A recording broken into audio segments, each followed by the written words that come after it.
नमस्कार विद्यार्थी मित्रांनो, मी अविनाश गुरु या ठिकाणी सर्वांचं पुन्हा एकदा हार्दिक स्वागत करतो गुरुकुल अकॅडमी या यूट्यूब चॅनलवरती।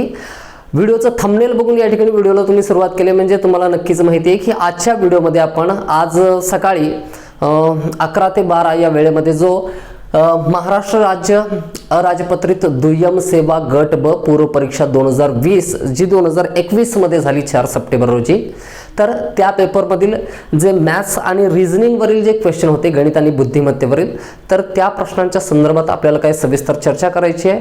त्या सगळ्या 15 प्रश्न जे गणितावरती या ठिकाणी आलेले आहेत मॅथ्स आणि रिझनिंग वरती त्यांचं ॲनालिसिस करायचं आहे, त्यांचं एक्सप्लेनेशन सांगणार आहे, त्यांचं आन्सर तुम्हाला काढून दाखवणार आहे आणि त्याच्यानंतर आपल्याला थोडीशी चर्चा याच्यावर सुद्धा करायची आहे की हे जे मॅनेजमेंट आहे 60 मिनिटांमध्ये काय 100 क्वेश्चन अटेम्प्ट करणे, तर हे करत असताना नेमकी कोणत्या प्रकारची काळजी घ्यायला हवी होती।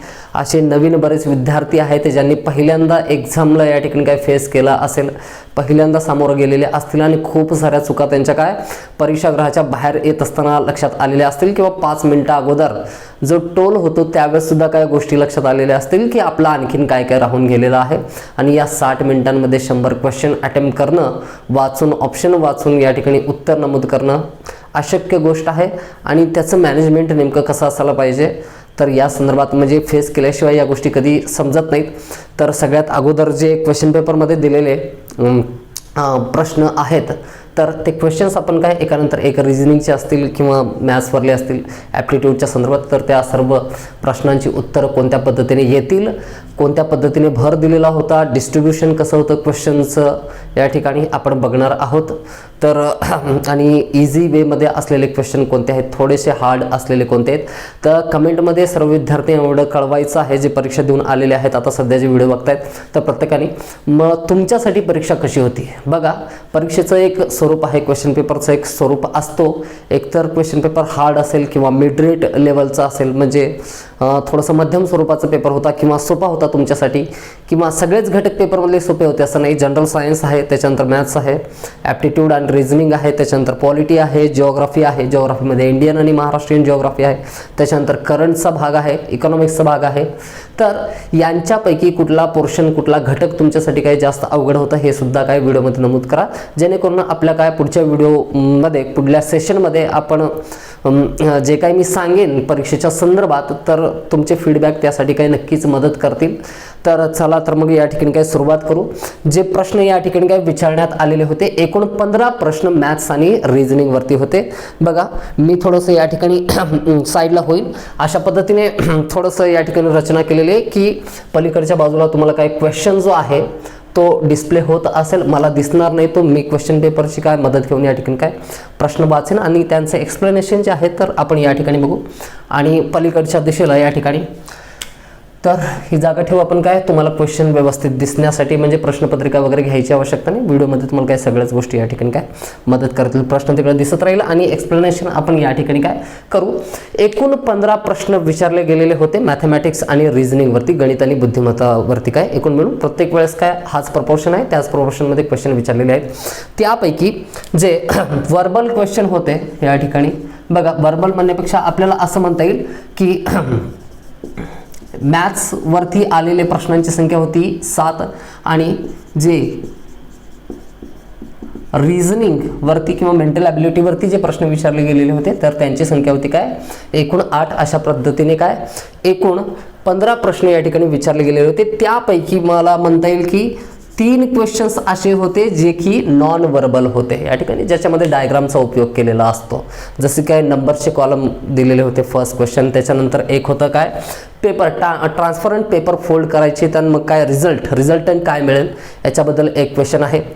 त्याच्यानंतर क्यूबवरती एक क्वेश्चन विचारला गेलेला आहे, त्याच्यानंतर आणखीन एक क्वेश्चन आहे बघू आपण। त्याच्यामध्ये 3 क्वेश्चन जे आहेत ते नॉन वर्बल होते रिझनिंगवरचे आणि 3च्या व्यतिरिक्त 5 क्वेश्चन जे होते ते वर्बल स्वरूपाचे होते, ज्या ठिकाणी वाचून आपल्याला त्याचं आन्सर करायचं होतं। तर अशा पद्धतीने त्याचं क्लासिफिकेशन केलेलं होतं। आता हे जे नॉन वर्बल क्वेश्चन होते तर त्यांची डिफिकल्टी लेवल थोडीशी अधिक होती, म्हणजे क्वेश्चन तो सुद्धा सॉल्व्ह होतो पण त्या 60 मिनिटांमध्ये तो क्वेश्चन सॉल्व्ह करून पुढे जाणं हे थोडंसं अवघड बनतं। किंवा त्या क्वेश्चनवरती तुम्ही एखादा किंवा 1.5 मिनिट तुम्ही जर खर्च केला त्या ठिकाणी, तर मग काय पुढचा तुमचे काय 2 किंवा 3 क्वेश्चन जिओग्राफीचे किंवा शेवटचा जो काही घटक असेल तुमचा, करंटचा राहिला असेल, जिओग्राफी राहिला असेल, पॉलिटी राहिला असेल, ज्यांचे आन्सर्स तुम्हाला काय शुअर अँड शॉर्ट येत होते, मात्र तुम्ही इथं जर अडकून पडला तर मग काय क्वेश्चन सॉल्व्ह होणार नाही. तर मी मॅनेजमेंट जे आहे, टाईम मॅनेजमेंट, याच्यासाठी काय सराव लागतो आणि सरावाच्या शेवटी ते प्राप्त होतं. कोणी परीक्षागृहामध्ये जाऊन बसलं आणि काय 100चे 100 क्वेश्चन वाचून सुद्धा झालेत, पर्याय सुद्धा वाचून झालेत, विचार करून त्याच्यावरती आन्सर तुम्ही काय पुट केलेला आहे आणि सर्व क्वेश्चन सॉल्व्ह झालेलं आहे, हे कंबाईनच्या बाबतीत शक्य नाही. जेवढं या ठिकाणी काय राज्यसेवेचा पूर्वचा पेपर चॅलेंजिंग असतो, तेवढाच चॅलेंजिंग हा सुद्धा आहे. काठिण्य पातळी पूर्व परीक्षेची सुद्धा जरी कमी असेल तरी सुद्धा ज्या ठिकाणी 100 प्रश्नांसाठी 2 तास वेळ दिला जातो कंबाईन म्हणजे राज्यसेवा पूर्वला, मात्र कंबाईन पूर्वला मात्र काय 1 तास वेळ आहे. याच्यामध्ये सर्व गोष्टी तुम्हाला शक्य करायच्या आहेत, तर त्याच्याबद्दल आपण व्हिडिओच्या शेवटी बघू. या ठिकाणी हे जे 15 प्रश्न विचारले गेलेले होते तर यांच्या संदर्भात चर्चा करू. बाकी सर्व क्वेश्चन जे काय मॅथ्सवरती विचारले गेलेले होते, अंकगणितावरती असलेले क्वेश्चन, तर सर्व बेसिक क्वेश्चन होते. कन्सेप्ट तुमच्या क्लिअर असतील तर क्वेश्चन इझिली सॉल्व्ह होतो, फॉर्म्युला पाठ करायची आवश्यकता नाही. जे जे चॅप्टर आहेत चॅप्टरमधले काय मेन कोर जे कन्सेप्ट आहे ते जर क्लिअर असते तर बघा, मी जे ऑफलाईन या ठिकाणी काय क्लास चालवतो त्या क्लासमधल्या एकही विद्यार्थी असं म्हणणार नाही की सर तुम्ही हा क्वेश्चन घेतलेला नव्हता आणि तो परीक्षेमध्ये आलेला आहे, असं पॉसिबल नाही. ओके, या ठिकाणी आता आपण काय क्वेश्चनला सुरुवात करू. बघा, एक एक क्वेश्चन या ठिकाणी काय, पहिला क्वेश्चन जो दिलेला आहे या ठिकाणी मी प्रश्नपत्रिकेची मी या ठिकाणी काय क्वेश्चन पेपरचं हेल्प घेतो, म्हणजे मला क्वेश्चन वाचता येईल, व्यवस्थित तुम्हाला काय एक्सप्लेन करता येईल आणि तुमच्यासमोर काय मी वाचत असताना काय क्वेश्चन त्या ठिकाणी डिस्प्ले होत असेल, म्हणजे डिटेल्स तुम्हाला सुद्धा दिसतील. फर्स्ट क्वेश्चन विचारलेला होता, प्रश्नचिन्ह स्तंभाच्या जागी ठेवण्यासाठी तर्कसंगत स्तंभ निवडा. म्हणजे 3 स्तंभ या ठिकाणी 3 नंबर कॉलम दिलेले आहेत आणि चौथा नंबरचा कॉलम जो आहे तो आपल्याला या ठिकाणी बघायचा होता. बघा, पहिल्या कॉलम मधील जे नंबर्स आहेत तर या नंबर्सचं जर आपण व्यवस्थित ऑब्झर्वेशन केलं तर 2, 3, 4, 6, 8 हे जवळपासचे सर्व एक अंकी संख्या आहेत. म्हणजे यांच्यामध्ये एकतर ॲडिशन नसेल, मल्टिप्लिकेशन तर काय नाहीच नाही. म्हणजे पहिला कॉलम, दुसरा कॉलम आणि तिसरा कॉलम यांच्या सहसंबंध जर शोधायला गेला आपण तर एकतर त्यांची बेरीज असू शकते, वजाबाकी असू शकते, गुणाकार किंवा भागाकार केल्याच्या नंतर नंबर्स मल्टिप्लाय होतात आणि नेक्स्ट कॉलम मध्ये मोठे नंबर यायला पाहिजेत, कमीत कमी 2 अंकी संख्या तरी यायला पाहिजे होती, मात्र येत नाही. त्यावेळेस काय आपल्याला एकतर सम संख्या आहेत, विषम संख्या आहेत, यांचं कुठलं कॉम्बिनेशन आहे का, लॉजिक आहे का, याच म्हणजे याचा संदर्भ बघावा लागेल, किंवा मूळ संख्या संयुक्त संख्यांचं कॉम्बिनेशन दिलेलं आहे का, तर नाही. तर एक आपल्याला बघता येईल की बेरजेच्या बाबतीत जर विचार केला तर 5, 2, 6 आणि 3 जे पहिल्या कॉलम मध्ये दिले आहेत, 5, 2 आणि 6, 3 यांची बेरीज किती होते त्या ठिकाणी 16 होते. 5 आणि 2 7, 7 आणि 6 या ठिकाणी 13, 13 आणि 3 16 या ठिकाणी. सेकंड कॉलम जो आहे 4, 6, 4, 5 तर त्यांची ॲडिशन जर आपण बघितली किती येते ती 16, त्याच्यानंतर 19 येते आणि थर्ड कॉलम मधील नंबरची ॲडिशन केल्याच्या नंतर ॲडिशन किती येते 22. म्हणजेच या प्रत्येकामध्ये डिफरन्स कितीचा आहे +3चा आहे. तर या प्रोग्रेशनमध्ये नेक्स्ट नंबर काय यायला पाहिजे 25 आणि पर्याय क्रमांक 1 जो आहे 5, 8, 6, 6 तर या सगळ्यांची ॲडिशन केल्याच्या नंतर ती किती येते 25 येते. म्हणून पर्याय क्रमांक 1 तुमचं काय असेल निश्चित उत्तर असेल. ज्यांनी टिक केलेलं आहे तर कॅल्क्युलेशन करून केलेलं असेल किंवा गडबडीमध्ये घाईमध्ये तसंच टिक केलेलं असेल, मात्र काय पर्याय टिक केलेला असेल तर तुमचा आन्सर काय शुअर अँड शॉर्ट काय नक्कीच बरोबर आहे. आणि ज्यांना कॅल्क्युलेशन जमलं नसेल त्यांना काय सरावाची आवश्यकता आहे हे काय क्लिअरली सांगतो.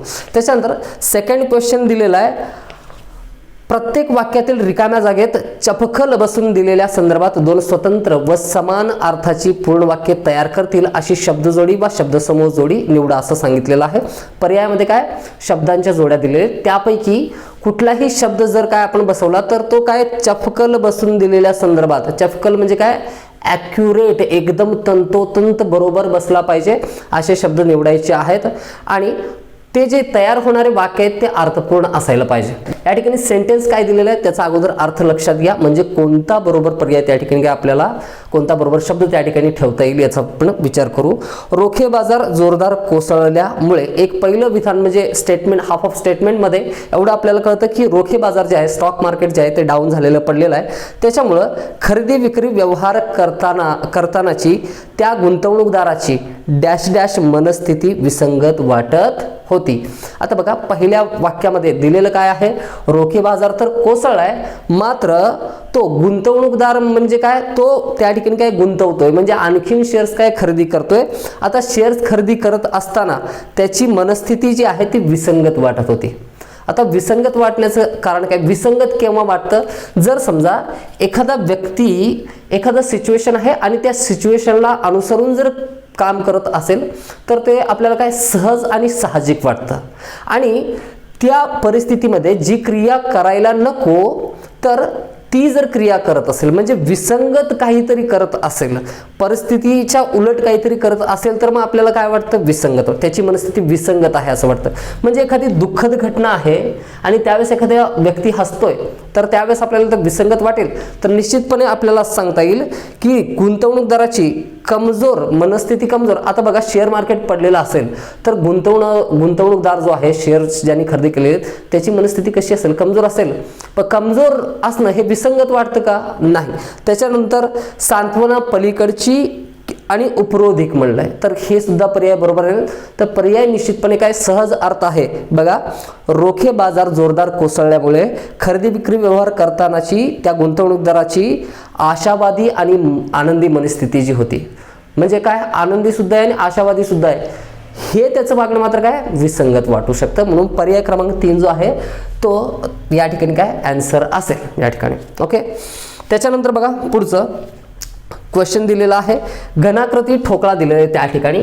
बघा या घनाकृती ठोकळ्यावरती विचार केल्यास आपण असं म्हणलेलं आहे की 6 पृष्ठांवरती काय 1 2 3 4 5 6 अशा 6 संख्या लिहिलेल्या आहेत आणि पुढे सांगितलेलं आहे 3 ही संख्या 1 किंवा 6च्या विरुद्ध पृष्ठभागावरती नाही.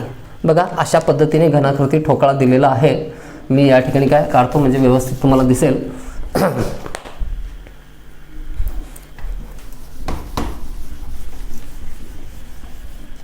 बघा या ठिकाणी क्वेश्चन वाचता वाचता या ठिकाणी काय आपल्याला काय निश्चित या ठिकाणी काय करता येईल, काही तर्क काढता येतात आणि त्याच्यावरून काय आन्सर काढता येतं. अशा पद्धतीने काय घनाकृती ठोकळा दिलेला आहे आणि त्या घनाकृती ठोकळ्यावरती नंबर लिहिलेले तर 2 6 1 आणि सांगितलेलं आहे 3 ही संख्या 1 किंवा 6च्या विरुद्ध पृष्ठभागावर नाही.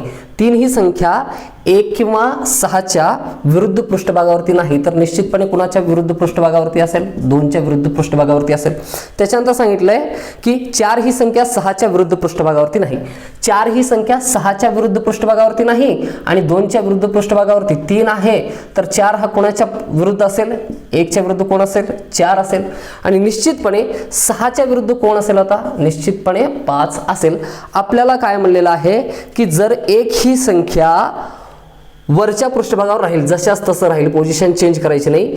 6च्या विरुद्ध या ठिकाणी बघा 1 ही संख्या वरच्या पृष्ठभागावर राहील, अशा रीतीने हा घन फिरवला आणि 6 संख्या असलेले उजवीकडचे पृष्ठ आता 2च्या ठिकाणी जर आले तर 6 या ठिकाणी येतं आणि या बाजूला म्हणजे 6च्या कोणत्या डाव्या बाजूला कोण निघून जातो, 2 निघून जातो. त्या ठिकाणी 2 निघून गेल्याच्या नंतर 6च्या उजव्या बाजूला कोण येईल, बघा 2च्या विरुद्ध बाजूला जी संख्या येईल तीच तर या बाजूला येईल, 6च्या काय उजव्या बाजूला, तर ती संख्या कोणती असेल, 3. आणि पर्याय क्रमांक 3 काय असेल तुमचं उत्तर आहे निश्चितपणे.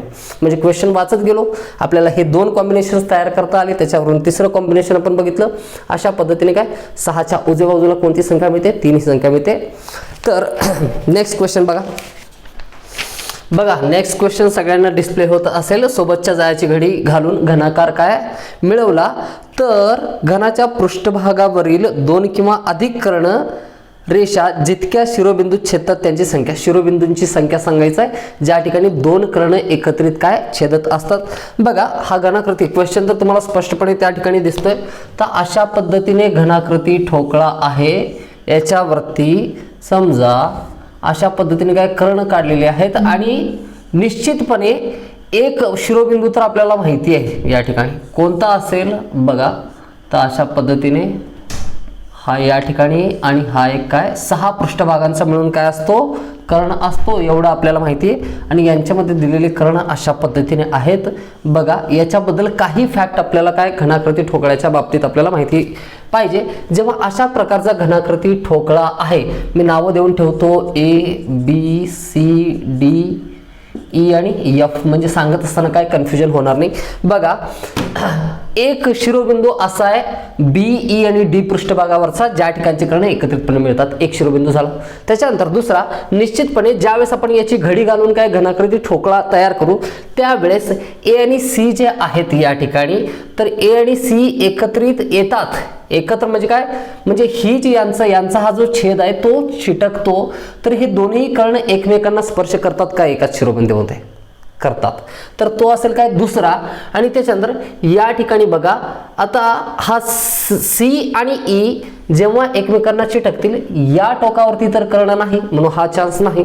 त्याच्यानंतर एफ आणि डी चा जर विचार केला, या दोन पृष्ठभागांचा, ज्यावेळेस बघा हा टोक ज्यावेळेस काय या टोकासोबत या ठिकाणी काय जोडला जाईल, त्यावेळेस तर काय कर्ण निश्चितपणे काय चिटकणार नाही. मात्र हा आपण जर विचार केला तर एफ आणि ए एकमेकांना काय होतात, पाठीमागे जाऊन चिटकतात आणि ते दोन्ही कर्ण काय एका शिरोबिंदूमध्ये येतात. निश्चितपणे असे किती, तर 3 शिरोबिंदू आहेत ज्या ठिकाणी 2 किंवा 2 पेक्षा जास्त कर्ण काय एकत्र काय एका म्हणजे शिरोबिंदूमध्ये येतात. तर असे शिरोबिंदू किती आहेत, 3 आहेत या ठिकाणी. किती, 3 आहेत. तर पर्याय क्रमांक 2 हे तुमचं काय आहे, उत्तर आहे. तर नेक्स्ट बघू आता आपण. त्याच्यानंतर बघा, सोबतचा पारदर्शक कागदाचा तुकडा एक्स अभ्यासा आणि तो वापरून तयार केलेली घडी निवडा असं म्हणलेलं आहे. बघा ट्रान्सपरंट एक पेपर आहे आणि तो पेपर आपल्याला दिलेला आहे अशा पद्धतीने या ठिकाणी, आणि त्या पेपरवरती काही सिम्बॉल्स दिलेले, आकृत्या दिलेले, तर त्याची पूर्णपणे घडी घातली. बघा जेवढे काही छेद त्या ठिकाणी दिलेले आहेत, पर्यायातील उत्तरामध्ये अशा पद्धतीने काय सर्व घड्या घालून झाल्याच्या नंतर काय होतो, त्रिकोण तयार होतो. तर असा त्रिकोण तयार होत असताना बघा या ठिकाणी दिसत असेल की, तर हा जो पृष्ठभाग आहे म्हणजे प्रश्नातल्या आकृतीमध्ये या पृष्ठभागाला काय चिटकून असलेला या ठिकाणी दुसरा जो त्रिकोण आहे, तर त्या दोघांवरून काय जाणारा एक काय ॲरो आहे. सगळ्यात पहिल्या पर्यायाचा विचार सांगतोय. तर ज्यावेळेस या छेदामधून आपण काय घडी घालू, आता ती घडी समोरून असेल किंवा पाठीमागून असेल, मात्र ती जी रेषा आहे, ॲरो आहे, तर अशा पद्धतीने त्यांच्यामध्ये काय होतं, फोल्ड झाल्याच्या नंतर अँगल तयार होतो निश्चितपणे. तर अशा पद्धतीने, आणि असे किती पर्याय आहेत, पर्याय क्रमांक 2 आणि पर्याय क्रमांक 4 असे 2च आहेत. बाकीच्या 2 त्रिकोणांमध्ये हा जो काय फोल्ड झालेला काय ॲरो आहे, रेषा आहे, ती दाखवण्यात आलेली नाही. आणि काय ट्रान्सपरंट पेपर आहे म्हणल्याच्या नंतर हा पाठीमागच्या साईडला गेला असेल किंवा पुढच्या साईडला गेला असेल, पण ॲरोचे दोन्ही सुद्धा आपल्याला काय टोक दिसणं आवश्यक आहे. तर हे काय 2च पर्यायांमध्ये आहे. त्याच्यानंतर बघा आपण या ठिकाणी काय शेजारी असलेला जो काय स्टार आहे त्याचा जर विचार केला, घडी घातल्याच्या नंतर निश्चितपणे त्या स्टारचं पोझिशन अक्षाच्या जवळ आहे, म्हणजे काय जी रेषा आहे त्या रेषेच्या जवळ आहे. तर रेषेपासून तो दूर जाईल का, नाही, निश्चितपणे कुठं असेल, रेषेच्या जवळच राहील या ठिकाणी. आता बघा 2 आणि 4 मध्ये काय ते सुद्धा आहे. बाकीच्या सर्व काय घटक काय सेम आहेत. दोघांमध्ये डिफरन्स एवढा आहे या ठिकाणी, जो गोलाकार या ठिकाणी काय वर्तुळ दिलेला आहे, तर त्याचा शेडेड पोर्शन जो आहे तो डबल फोल्ड झाला, 2 वेळेस त्याला काय फोल्ड करावं लागतील. डबल फोल्ड झाल्याच्या नंतर अशा पद्धतीने काय डार्क साईड या बाजूला डाव्या बाजूला, आणि जी रिकामी बाजू आहे तर ती काय उजव्या बाजूला असेल. म्हणून पर्याय क्रमांक 4 जो आहे ते तुमचं काय आहे, आन्सर आहे.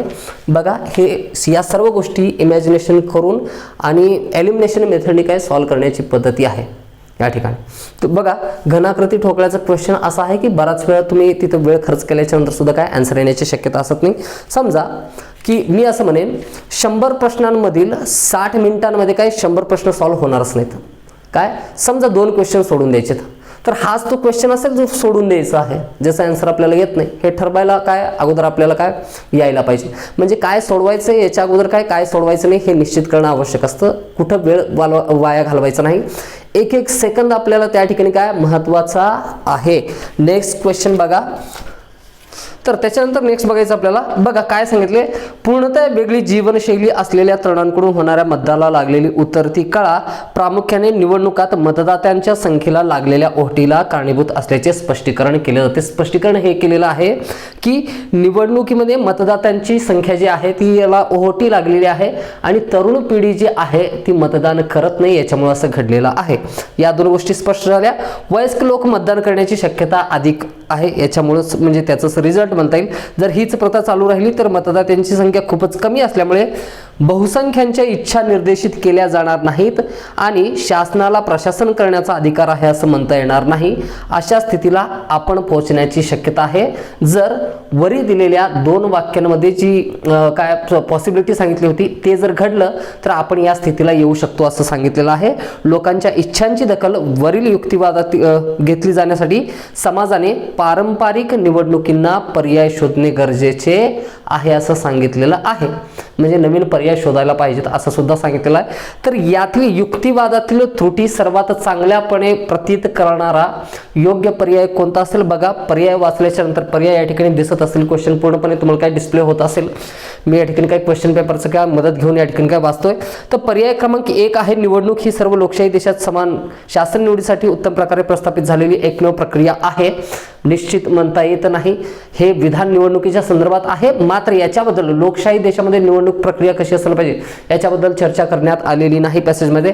बघा अशा प्रकारचा क्वेश्चन सॉल्व्ह करत असताना आपलं माइंड इतकं न्यूट्रल असायला पाहिजे. बघा ह्या बेसिक गोष्टीत म्हणजे ज्यावेळेस काय कॉम्प्रिहेन्शन आपण करतो, ज्यावेळेस काय पॅसेज वाचून ज्यावेळेस काय उत्तर द्यायचे असतात, एकतर आपल्याला काय विधान वाचून काय तर्क लावायचा असतो, अनुमान लावायचा असतो किंवा ॲझम्पशन्स गृहीतक आपल्याला काय मांडायचे असतात. त्यावेळेस जे काय आपण विधान दिलेलं आहे तर फक्त त्यालाच प्रमाण मानायचं असतं. त्याच्या काय पलीकडे जाऊन सामान्य आयुष्यामध्ये कसं घडतं याचा विचार करायचा नाही. आपल्याला फक्त जे दिलेलं आहे त्या विधानाच्या पलीकडे मेंदू काम करायला नको. फक्त पॅसेजमध्ये जो काय डेटा दिलेला आहे ते वाचून त्याच्यावरून काय आपल्याला या ठिकाणी काय गृहीतक बांधता येतात हे यायला पाहिजे, जमायला पाहिजे. बऱ्याच वेळा असं काही चोरी करणे ही चांगली गोष्ट आहे, आपल्या मनाला मान्य होतं का चोरी करणे चांगली गोष्ट आहे, होत नाही. मात्र जर पॅसेजमध्ये दिलंय तर तीच पूर्व दिशा असेल, त्याला प्रमाण मानून आपल्याला काय उत्तरामध्ये जे काही शोधायला सांगितलेलं आहे त्या गोष्टींचा प्रयत्न करायला पाहिजे. तर अशा पद्धतीने निवडणुकीत मतदान करण्याऐवजी तरुण व्यक्ती सामाजिक माध्यमांच्या मदतीने दबाव गटात सामील होण्याची शक्यता अधिक आहे. तर हे सुद्धा निश्चित सांगता येणार नाही. बघा जिथपर्यंत मला वाटतं ज्या व्यक्ती आता तरुण आहेत त्या वय होता होता मतदान करण्याची शक्यता अधिक आहे. तर या शक्यतेबद्दल तर काय बोललेलं आहे इनडायरेक्टली. तर पर्याय क्रमांक 4 उत्तर म्हणता येईल. एखादे वेळेस समजा आयोगाने हे उत्तर जर काय नाकारलं तर निश्चितपणे काय पर्याय क्रमांक 3 ते निवडतील.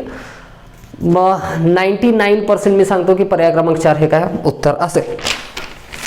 त्याच्यानंतर बघा एकदम सिटिंग अरेंजमेंटच्या बाबतीत काय एक क्वेश्चन सांगितलेला, अगदी सुंदर क्वेश्चन आहे. ज्यांना उत्तरेकडे तोंड करून बसलेलं असताना राईट आणि लेफ्ट मध्ये कन्फ्युजन असत नाही, दक्षिणेकडे तोंड करून असताना राईट आणि लेफ्ट मध्ये कन्फ्युजन असत नाही, अशा विद्यार्थ्यांच्या बाबतीत सिटिंग अरेंजमेंट हे अगदी सिंपल गोष्ट असेल तुमच्यासाठी. बघा त्या पर्याप्त वेळेमध्ये हा क्वेश्चन सॉल्व्ह करायचा म्हणून आपल्याला सांगितलंय.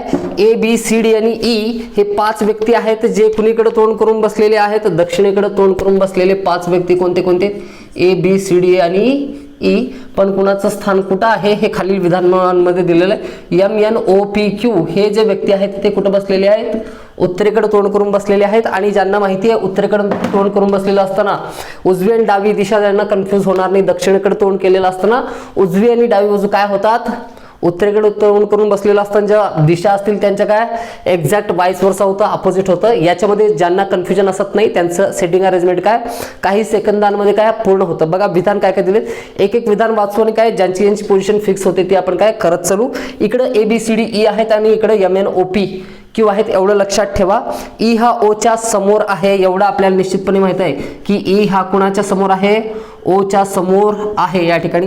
त्याच्यानंतर सांगितलंय जो की यमच्या उजवीकडे लागून आहे, यमच्या उजवीकडे असेल म्हणजे काय ओच्या डावीकडे कोण आहे, यम आहे म्हणजेच यमच्या उजवीकडे कोण आहे, ओ आहे. सी आणि एन एकमेकांच्या समोर कर्ण रेषेत असतील म्हणजे सी इथं असेल तर एन इथं, सी असेल तर एन या ठिकाणी असेल. ही एकच काय त्यांची काय पोझिशन आहे. त्याच्यानंतर बी जो डीच्या डावीकडे लागून आहे क्यूच्या समोर आहे, बी जो डीच्या डावीकडे आहे, बी हा डीच्या डावीकडे आहे जो की कुणाच्या समोर आहे, क्यूच्या समोर आहे. म्हणजे बीच्या समोर कोण आहे, क्यू आहे. त्याच्यानंतर यम हा रांगेच्या एका टोकाला आहे म्हणजे यम या ठिकाणी असेल तर ओ निश्चितपणे इथं असेल आणि ई या ठिकाणी असेल. ओके एवढ्या गोष्टी. आणि बीच्या अपोजिट क्यू आहे, पी जो क्यूच्या डावीकडे. आता यम या ठिकाणी असेल तर एनला एकच जागा शिल्लक आहे ही, आणि सी कुठं असेल याच्या कर्णरेषात समोरासमोर या ठिकाणी असेल. तर पी जो क्यूच्या डावीकडे लागून आहे, पी हा क्यूच्या डावीकडे असेल, पी हा क्यूच्या डावीकडे असेल तर पी या ठिकाणी क्यूचं स्थान या ठिकाणी आहे. क्यूच्या अपोजिट कोण होतं बी आणि बी हा डीच्या कोणत्या बाजूला, डाव्या बाजूला, शिल्लक राहिली एकच जागा या ठिकाणी ए.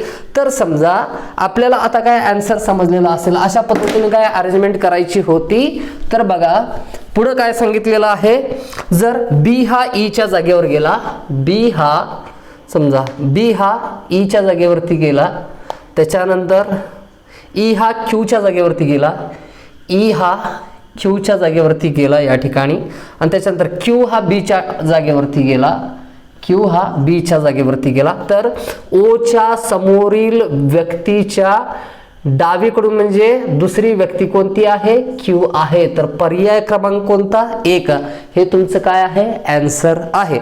तर झाला क्वेश्चन सॉल्व या ठिकाणी. जर आन्सर आवडलं असेल, या ठिकाणी एक्सप्लेनेशन तुम्हाला समजलेलं असेल, तर निश्चितपणे काय करा, लाईक करा. त्याच्यानंतर पुढचा जो क्वेश्चन आहे बघा, खालील प्रश्नात या ठिकाणी काय डिस्प्ले झालाय क्वेश्चन, तुम्हाला काय वाचता येत असेल. खालील प्रश्नात एक विधान आणि त्या अनुषंगाने येणारे 2 कारणे रिझन 1 अँड रिझन 2 दिलेली आहेत. बघा विधानाच्या पलीकडे बाहेर जाऊन काय आपल्याला विचार करायचा नाही. विधान दिलेलं आहे, हल्ली लोक खूप मोठ्या प्रमाणावर दूरस्थ खरेदी करतात, टेली शॉपिंग जे असेल आपण जे करतो Amazon फ्लिपकार्टवरची, ती एक प्रकारे टेली शॉपिंगच आहे. तर याच्यासाठी कारण दिले, लोक मोठ्या प्रमाणात काय दूरदर्शन पाहतात. दिलेल्या विधानांवरून हे कारण असेल, त्यासाठी हे आवश्यक नाही. विधानामध्ये काय इनडायरेक्टली तसं काही सांगण्याचा प्रयत्न सुद्धा केलेला नाही. बघा विधानाच्या बाहेर जाऊन आपल्याला विचार करायचा नाही. विधान एवढंच दिलेलं आहे की लोक खूप मोठ्या प्रमाणावर काय दूरस्थ खरेदी करतात. तर त्याचं रिझन असं आहे, हे मात्र त्या ठिकाणी काय म्हणजे आपल्याला समजत नाही वाक्यातील काय कोणत्याही शब्दावरून वगैरे. आणि दुसरं, हल्ली लोकांना बाजारात जाऊन खरेदी करायला वेळ मिळत नाही. तर बघा पर्यायी उत्तरे जी आहेत अशा पद्धतीने दिलेत. संभवनीय कारण फक्त रिझन 1 आणि रिझन 2 नाही, फक्त रिझन 1 आहे आणि रिझन 2 नाही. दुसरा पर्याय की रिझन 2 आहे आणि रिझन 1 नाही. तिसरा पर्याय दिलाय की संभवनीय कारण दोन्ही नसून फक्त रिझन 1 किंवा रिझन 2 आहे, आणि संभवनीय कारण रिझन 1 ही नाही किंवा रिझन 2 ही नाही. तर या ठिकाणी असं म्हणता येईल आपल्याला पर्याय क्रमांक 3 अथवा पर्याय क्रमांक 4 याचं आन्सर येऊ शकतं. I am not sure about this. बघा म्हणजे कन्फ्यूज करणारे आहेत या ठिकाणी काही दोन्ही पर्याय. तर पर्याय 1 आणि पर्याय 2 तर निश्चितपणे येणार नाहीत. पर्याय 3 किंवा 4 पैकी आयोग कोणता प्रश्न या ठिकाणी काय उत्तर फायनल करेल ते आता आपण बघू त्यावेळेस. या ठिकाणी आपण सध्या या दोन्ही पर्यायांना काय, तरी पर्याय क्रमांक 4 अधिक उचित आहे. मात्र तरी सुद्धा नंतर मी चुकलोय असं सांगण्यासाठी काय म्हणजे जागा शिल्लक राहील की मी चुकलो नव्हतोय सांगण्यासाठी, म्हणून मी काय याचं उत्तर थोडंसं बाजूला ठेवतो. तर त्याच्यानंतर पुढचा क्वेश्चन जो आहे तो बघू. बघा प्रसादने त्याच्या घरापासून काय सुरुवात करून उत्तरेकडे 8 किलोमीटर, बघा दिशा दर्शनाच्या संदर्भात डिरेक्शनवरील हा क्वेश्चन आहे. ज्या वेळेस तुम्ही काय ट्रॅव्हल करता या ठिकाणी काय एक आकृती काढता त्यावेळेस ती प्रमाणबद्ध असणं आवश्यक आहे. बघा म्हणजे जे डिस्टन्सेस काय वेगवेगळ्या दिशेला ट्रॅव्हल केले जातात तर त्यांच्या प्रमाणबद्धता दिसायला पाहिजे. बघा प्रसाद त्याच्या घरापासून सुरुवात करून काय उत्तरेकडे 8 किलोमीटर प्रवास केला. समजा हे 8 किलोमीटर काय त्याने प्रवास केलेला आहे आपल्या घरापासून प्रसादने, हे 8 किलोमीटर लिहू. तर त्याच्यानंतर त्याने उजवीकडे वळून, आता ही कोणती असेल उजवी दिशा या बाजूला असेल 5 किलोमीटर, म्हणजे रेष एवढीच पाहिजे तुमची. हां हे 8 किलोमीटर असेल तर हे काय 5 किलोमीटर, म्हणजे त्याची स्थिती कुठं आहे काय शेवटी काय व्यवस्थित आपल्या लक्षात येईल 5 किलोमीटर. त्याच्यानंतर प्रवास केला, नंतर पुन्हा उजवीकडे वळून 4 किलोमीटर प्रवास केला, उजवीकडे वळून 4 किलोमीटर प्रवास केला. आणि त्याच्यानंतर म्हणले पूर्वेकडे वळून काय 3 किलोमीटर प्रवास केला त्यांनी, हे 3 किलोमीटर अंतर केला. शेवटी तो डावीकडे वळाला. आता त्याची डावी बाजू कोणती असेल, ही असेल. डावीकडे होऊन 2 किलोमीटर प्रवास केला.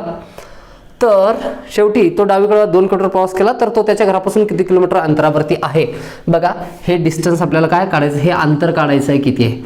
तर बघा अशा पद्धतीने जर बघा असं ए बी आणि सी, ए बी कॅल्क्युलेट करायचं असेल तर 5 + 3 दॅट इज 8, आणि बी सी कॅल्क्युलेट करायचं असेल तर हे किती होतं 3 + 2 या ठिकाणी 5. हे डिस्टन्स किती होतं 8 किलोमीटर, या ठिकाणी काय 4 किलोमीटर आलं होतं 4, आणि हे 2 किलोमीटर 6 किलोमीटर झालं टोटल. किती BC किती 6 किलोमीटर झालं. 8 6 बघा कर्णवर्ग बरोबर पाया वर्ग अधिक उंची वर्ग. पाया किती आहे 8चा वर्ग 64 आहे आणि 6चा वर्ग किती आहे 36 64 आणि 36 100 आणि 100चं वर्गमूळ किती येतं 10. तर AC इज इक्वल टू किती आहे 10 आहे. तर नेक्स्ट क्वेश्चन आपण बघू. अगदी एकदम मॉडरेट लेवलचा पेपर आहे असं म्हणता येणार नाही की काय खूप अवघड होता किंवा खूप सोपा होता असं सुद्धा आपल्याला काय म्हणता येणार नाही. बघा या ठिकाणी काय 2 सर्कल दिसत आहेत आणि त्याच्याबद्दल सांगितलेलं आहे ABCD या 4 खेड्यात राहणाऱ्या 6200 ग्रामस्थांवर त्यांच्या अतिप्रिय रंगासंदर्भात काय सर्वेक्षण केले. B खेड्यातील 50% लोकांचा लाल हा अतिप्रिय रंग आहे, तर इतर खेड्यातील किती लोकांचा तोच अतिप्रिय रंग आहे असं विचारलेलं आहे.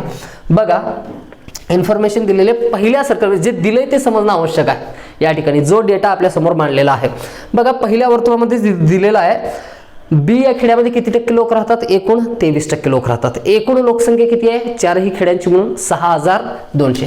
एकूण लोकसंख्या किती 6200. आपल्याला नंबर सोबत काय करायचं हे काय कळायला पाहिजे. 4च ऑपरेशन तर करायचे. एक ॲडिशन सबट्रॅक्शन मल्टिप्लिकेशन आणि डिवायडेशन. कोणतं उपयोगात घ्यायचं आहे ऑपरेशन हे आपल्याला काय येणं आवश्यक आहे. बघा बेसिक गोष्टी जर क्लिअर असेल तर आपल्याला काय लगेचच आन्सर निघेल. आणि दुसरा वर्तुळ कशाचा आहे की त्या चारही खेड्यातील किती टक्के लोकांना कोणता कोणता रंग आवडतो हे सांगितलेलं आहे. आणि एक सहसंबंध सांगितलंय B खेड्यामध्ये जेवढे लोक राहतात ना त्यांच्यापैकी 50% लोकांना काय आवडतो लाल रंग आवडतो. तर B खेड्यामध्ये किती टक्के लोक राहतात तर B खेड्यामध्ये 6200च्या किती 23% राहतात. किती 23%. तर अशा पद्धतीने लिहितो तर 0 0 कॅन्सल झाले. किती आलं 23 दोन्ही या ठिकाणी काय 23 दोन्ही काय 46 ला 6 हातच्याला या ठिकाणी 4 23 सक्क 138 139 142 या ठिकाणी 142 किती 1426. आता 1426 ही काय B गावची लोकसंख्या आहे. यापैकी किती टक्के लोकांना आवडतं 50% लोकांना. 1426 50% म्हणजे हाफ करा किती 713 लोकांना. 713 लोकांना काय लाल रंग आवडतो. मात्र एकूण ABCD म्हणून चारही खेड्यातील किती टक्के लोकांना लाल रंग आवडतो 20% लोकांना. तर 62% किती होतं या ठिकाणी काय 0 0 कॅन्सल करा. या ठिकाणी काय 62 दोन्ही किती 62 दोन्ही 60 दोन्ही 120 124 आणि हा वरचा 0 1240. 1240 मधून 713 काढा. 1200 मधून 700 काढा. किती शिल्लक राहतात 500. 500च्या आसपास पर्याय आहे का 527. इझी आहे. हेच तुमचं काय आहे 527. पर्याय क्रमांक 2 हे उत्तर आहे. त्याच्यानंतर जर 28 बघा पुढचा क्वेश्चन अगदी काय वर्तुळाचं क्षेत्रफळ व्यास काय असतं त्रिज्या काय असतं क्षेत्रफळाचं सूत्र काय असेल बेसिक माहिती असेल क्वेश्चन सॉल्व्ह होतो. अवघड काही नाही त्याच्यामध्ये. बघा एक वर्तुळ आपल्याला काय इमॅजिनेशन करता आलं पाहिजे. एक वर्तुळ ज्याचा की व्यास किती दिलेला आहे 28 म्हणजे त्रिज्या किती असते 14 असते. याच्या भोवतालनी या ठिकाणी काय 7 मीटरचा काय केलेला आहे रस्ता तयार केलाय. रस्त्याचं क्षेत्रफळ काढा म्हणलेलं आहे. म्हणजे या मोठ्या वर्तुळातून हा लहान वर्तुळाचं क्षेत्रफळ मायनस केलं तर येतं. मोठ्या वर्तुळाचं काय त्रिज्या किती आहे 21 आहे आणि काय क्षेत्रफळाचं सूत्र आहे पाय r स्क्वेअर 22/7 गुणिले 21 गुणिले 21. तर किती या ठिकाणी काय 7 1 7 7 3 21 22 22 3 66 गुणिले 21 21 सक्क 26 6 चाले 12 21 सक्क 26 12 138 1386 क्षेत्रफळ आलं याचं.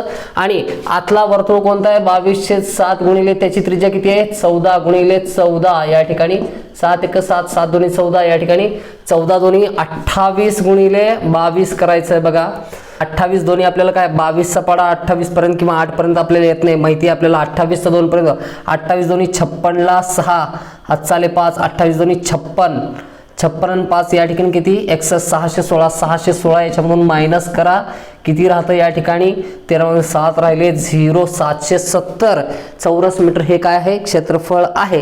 अवघड काहीच नाही. बघा पुढचा क्वेश्चन आहे शेतातील तण काढण्यासाठी 5 मजुरांना 12 दिवस लागतात तर तेच काम करण्यासाठी 15 मजुरांना किती दिवस लागतील. क्षमता काय मजूर तेच आहेत फक्त त्यांची संख्या बदललेली आहे. म्हणून या ठिकाणी काय जुने मजूर जुने दिवस हे एकूण काम असेल. जुने मजूर या ठिकाणी काय मजूर काय आणि जुने दिवस M1 D1 M2 D2 मजूर आणि दिवस असतील. या ठिकाणी जुने मजूर किती होते या ठिकाणी तर 5 मजूर 12 दिवस काम करत होते. तर 15 मजूर जे आहेत तर त्यांना किती दिवस लागतील या ठिकाणी काय D2 काढायचं आहे. 5 1 5 5 3 15 3 1 3 3 4 12 D2 इज इक्वल टू किती आलं 4 आन्सर आलं. तर या प्रश्नांमध्ये जर तुमचा एवढा वेळ वाचत असेल तर रिझनिंगच्या क्वेश्चनमध्ये थोडासा आणखीन एक एक्स्ट्रा 30 सेकंद काय त्या क्वेश्चनला अटेम्प्ट करण्यासाठी काय त्या ठिकाणी देता येतात. पुढचा क्वेश्चन दिलाय 3 व्यक्तींच्या आजच्या वयाची बेरीज किती सांगितली आहे 72 वर्ष आहे असं सांगितलेलं आहे. आणि पुढे असं म्हणलंय की 7 वर्षांपूर्वी त्या 3ही व्यक्तींचं जे वय आहे ते 4 6 7 असे होते. तर 7 वर्षांपूर्वी त्यांचं वय किती आहे 4 6 7. प्रमाणामध्ये काय या गुणोत्तरामध्ये दिले असतील. गुणोत्तराचा पहिला नियम आहे त्यांना काय करा अशा पद्धतीने काय x नी जोडून घ्या 4x 6x प्लस 7x. बघा किती आलं 5 4 10 7 17x आलं या ठिकाणी. बघा आज रोजी त्या तिघांचं वय किती आहे 72 वर्ष. आणि समजा 7 वर्ष अगोदर त्या तिघांच्या वयाची बेरीज किती होती तर तिघांचं वय 7 वर्षांनी कमी करा. किती वर्ष कमी झाले 21 वर्ष. 72 मधून 21 वर्ष जर कमी केले तर किती राहिले 72 मधून 21 वर्ष जर कमी केलं तर 51 राहिले. 17 1 17 17 3 51. x बरोबर किती आहे 3 आहे. म्हणून 7 वर्षांपूर्वी त्यांचं वय काय होतं 4 3 12 त्याच्यानंतर 6 3 18 आणि 7 3 21. मग आता 7 वर्षानंतर आजचं त्यांचं वय विचारलंय 12 अधिक 7 19 18 अधिक 7 25 आणि 28 19 25 आणि 28 हा पर्याय जो आहे पर्याय क्रमांक किती 3 बरोबर आहे. सेकंड लास्ट क्वेश्चन आपण बघतोय वार्षिक 6% दराने 10 महिन्यांच्या. बघा क्वेश्चन तुम्हाला बोर्डवरती दिसत असेल. वार्षिक 6% दराने 10 महिन्यांच्या थकीत बिलावर 26.25% सूट मिळते तर बिलाची एकूण रक्कम किती होती. बिलाच्या एकूण रकमेवरती जर समजा काय बघा असं आपण सपोज करायला हरकत नाही. बिलाची रक्कम काय होती बघा बिलाची रक्कम समजा x रुपये होती त्याच्यावरती 6% 6% असेल तर पर्सेंटेजचं साइन कडू आपण छेदामध्ये काय लिहितो 100 लिहितो. वार्षिक दर आहे मात्र आपण काय 10 महिन्यांचं काय कॅल्क्युलेट करतोय म्हणून काय जेव्हा वर्ष लिहायचे असतात मात्र काय आपण महिने लिहितो छेदांमध्ये त्याच्यासाठी काय लिहावं लागतं 12 लिहावं लागतं म्हणजे काय वर्षामध्ये रूपांतरित होतं. समजा ती किंमत किती आहे या ठिकाणी म्हणून सांगितलं आपल्याला बघा 26.25 आहे असं सांगितलंय 26.25. आता कॅल्क्युलेट करा या ठिकाणी काय काय होतं x इथंच राहील इकडे काय काय होईल 26.25 गुणिले 12 गुणिले काय 100. 100 ने गुणल्याच्या नंतर दशांश निघून जातो. छेदामध्ये काय काय आहे 6 आणि 10 आहे बघा 2625 गुणिले 12 या ठिकाणी आणि हे काय 6 गुणिले 10 6 1 6 6 2 12 बस 2625 काय गुणिले 2 दुप्पट करा 2600 5250 किती 5250 आणि छेदामध्ये काय 10 आहे 0 0 कॅन्सल झाले 525 रुपयांमध्ये जर तुम्ही या ठिकाणी 26.25 हे रुपये जर काय मिळवले तर किती होतं ते 551.25 एवढं होतं बरोबर आहे या ठिकाणी. म्हणून ती रक्कम कोणती आहे 551.25. निश्चितपणे बघा जे सरळ व्याजाचं एकदम बेसिक सूत्र होतं त्याच्यामध्ये काय हे आन्सर निघून येतं. किंवा पर्सेंटेज कॅल्क्युलेट करत असताना तर याच क्रिया तर करतो आपण बाकी वेगळं असं करण्याची आवश्यकता नाही. बघा जेव्हा समजावून सांगतो तेव्हा तुम्हाला काय वाटत असेल परीक्षा चालू असताना हे क्वेश्चन सॉल्व्ह झाले नाहीत मात्र खरंच किती सोपे क्वेश्चन होते जे आपण काय जर सराव केले असते तर काय सर्वच्या सर्व काय उत्तर बरोबर आलेले असते. मात्र थोडीशी गडबड होती. आय होप तुम्ही सर्वांनी काय अशाच पद्धतीने क्वेश्चन सॉल्व्ह केलेले असतील उत्तमरित्या पेपर सोडवलेला असेल. एका थैलीत बघा 1 रुपया 50 पैसे व 25 पैसे यांची 5 6 8 या प्रमाणात काय नाणी आहेत असं सांगितलेलं आहे. तर आपण त्यांना कन्वर्ट करू. जर 5 रुपयांच्या 5 नाण्या असतील तर 50 पैशांच्या या ठिकाणी काय 6च्या प्रमाणात जर म्हणलं तर आपल्याला किती म्हणता येईल या ठिकाणी 3 नाण्या असतील बघा 5 1 रुपयामध्ये जर कन्वर्ट केलं तर काय 3 असतील आणि या ठिकाणी किती 2 म्हणता येतील. तर हे कन्वर्ट कसं केलं एक तर काय रुपयाला पैशामध्ये कन्वर्ट करू शकतो किंवा काय पैशांना रुपयामध्ये कन्वर्ट करू शकतो. तर अशा पद्धतीने बघा 25 पैशाची जर काय 8 नाणी जर म्हणलं तर ते किती रुपये होतात 2 रुपये होतात आणि 50 पैशाचे 6 नाणी म्हणलं तर किती 3 रुपये आणि हे 5 रुपये. तर यांना जोडा x + 3x + 2x is equal to किती रुपयात थैलीत म्हणून सांगितलेलं आहे 420. यांची बेरीज किती होते 5 आणि 3 8 आणि 2 10x बरोबर 420 असेल. तर x बरोबर किती आला 42 आला या ठिकाणी. तर 42 असेल तर बघा 3x 42 गुणिले 3, 3 दोन्ही 6, 3 चौक 12 या ठिकाणी बघा 126 हे 126 रुपये आहेत. मात्र काय हे 50 पैशांचं आपण काढलं. कशाचं? 50 पैशांचं. मात्र 50 पैशाच्या नाणीमध्ये 126 रुपयाला जर कन्वर्ट केलं तर किती होतात? 252. दुप्पट होतात ना 50 पैशाच्या नाणी. 252 पर्याय आहे काय? पर्याय क्रमांक 3 हे तुमचं काय फायनल आन्सर आहे. अशा पद्धतीने काय हे सर्व क्वेश्चन जे काय मॅथमॅटिक्सचे 7 क्वेश्चन होते आणि काय रिझनिंगचे 8 क्वेश्चन विचारलेले होते. त्यातले वर्बल नॉन वर्बल हे सगळेच आपण काय पकडलेले आहेत. जे नॉन वर्बल रिझनिंगचे क्वेश्चन होते ते थोडेसे आपल्याला काय हार्ड आहेत असं म्हणता येईल, थोडंसं अवघड. आणि त्याच्या नंतर इतर कुठला असा क्वेश्चन असा नव्हता की खूप चॅलेंजिंग आहेत. बघा वेळेचं नियोजन करत असताना या ठिकाणी एक गोष्ट लक्षात ठेवायची आहे की गणितातील त्या 15 प्रश्नांपैकी चुटकी सरशी म्हणजे काय 15 प्रश्नासाठी काय 15 मिनिटाचा सुद्धा वेळ नाही आपल्याजवळ. हे लक्षात ठेवा. एका क्वेश्चनला 1 मिनिट आपण देऊ शकत नाही. मात्र सगळ्यात जास्त द्यावाच लागतो कशासाठी? हा जो गणित आणि बुद्धिमत्तेचा काय पार्ट असतो त्या ठिकाणी.